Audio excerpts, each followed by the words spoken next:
Hi everyone, David from Oswide Tools Mechanics Tool Hire. What I'd like to do today is run through a new style of fuel system tester. This has been on the market for some time now, however many are unaware of the differentiative points that this one has between this one and the standard kit out on the market today. So I'm going to run through those points with you. This is our kit and the part number is DM10-FSA1. You can see if we do a close-up on the main body of the unit that there is substantially more information that it shows you. We can see we have a gauge for vacuum at the top, a gauge for pressure,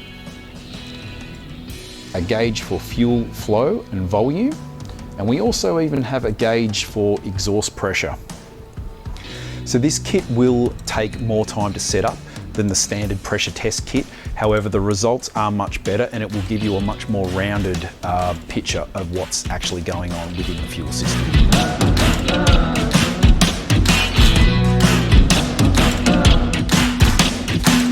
Fuel supply issues can be challenging to pin down. Not every pump fault is due to a complete failure. So learning to thoroughly diagnose the fuel system on either petrol or diesel powered engines and having access to the tools available will increase your worth as an automotive technician. Check it out on our website, oswidetools.com.au.